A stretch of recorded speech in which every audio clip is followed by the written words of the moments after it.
Il y a Arthur. Arthur, ben, il vivait tout seul. Il vivait tout seul parce qu'il n'avait jamais trouvé le temps de trouver une femme. Évidemment, il était cadre dans une grande entreprise, et dans cette entreprise, il arrivait le matin très tôt, il repartait le soir très tard. Le week-end, il prenait du travail pour faire à la maison. Ce qui fait qu'il n'avait jamais le temps. Il travaillait en permanence. Il avait plus de parents parce qu'il les avait perdus un jour. Il était parti de chez lui et puis il avait oublié. Pris par son travail, il leur téléphonait plus, rien. Donc ce qui fait qu'il vivait vraiment, mais tout seul. Mais il avait une passion. Il avait, quand je dis une passion, ça se vit. Mais lui, sa passion, il ne la vivait pas. Donc c'était plutôt une idée comme ça, en l'air. Il aurait eu envie de voyager. Il disait, oui, j'aimerais voyager. Puis il repartait à son travail. Il dit, peut-être un jour, quand je serai en retraite, je voyagerai. Et un jour qu'il repartait chez lui, le soir, très tard, comme d'habitude, dans une vitrine, il y eut comme un éclair. Ça lui attira l'attention.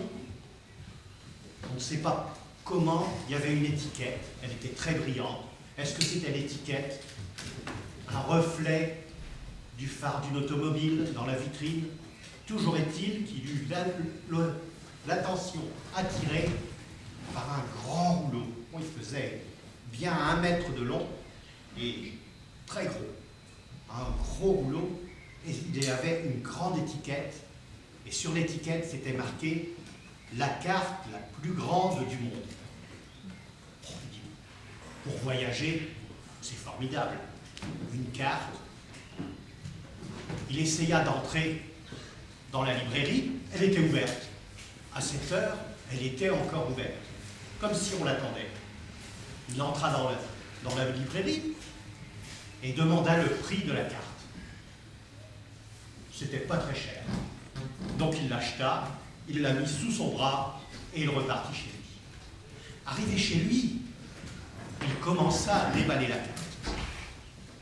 Il ouvrit le rouleau et c'était des morceaux 1 mètre sur 1 mètre. Il commença à les assembler sur le sol. Il poussa le fauteuil, l'autre fauteuil, la télé. Et il commença à assembler, mais sur le sol, il n'y arrivait pas. Il se décida à le mettre sur le mur.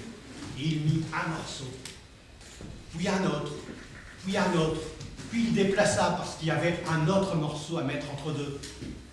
Et puis, à la fin, sur le mur de son salon, après qu'il eut tout débarrassé, l'armoire, les fauteuils, la carte était là, sur le mur de son salon. Et effectivement, elle était grande. Elle faisait 5 mètres sur 3.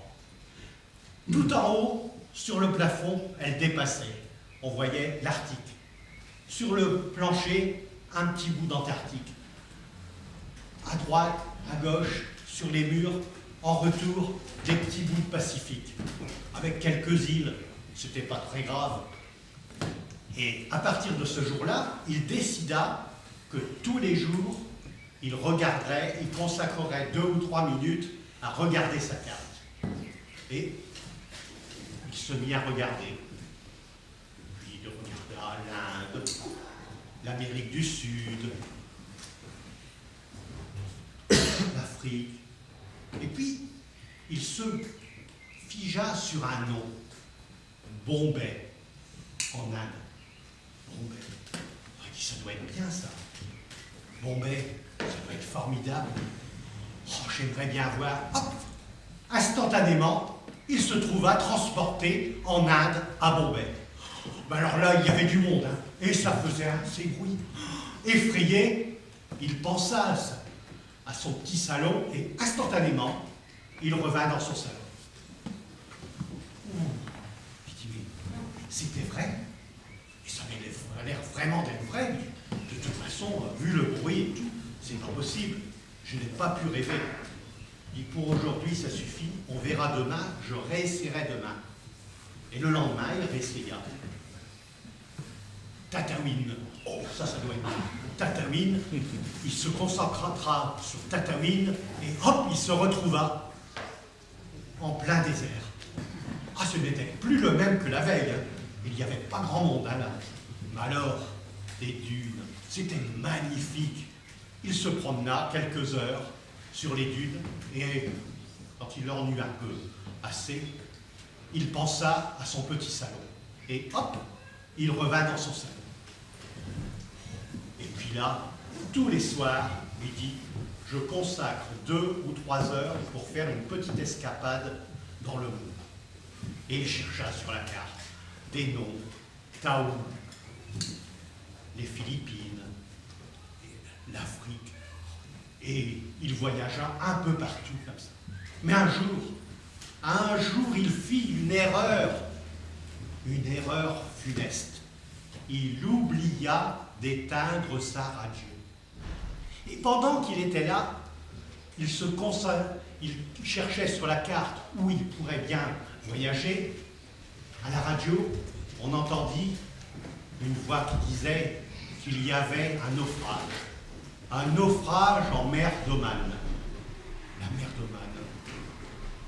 Instinctivement, il se dit, mais où cela peut-il être? Un naufrage en mer d'Oman. Et il chercha sur la carte et le lendemain, on le retrouva noyé au milieu de son salon.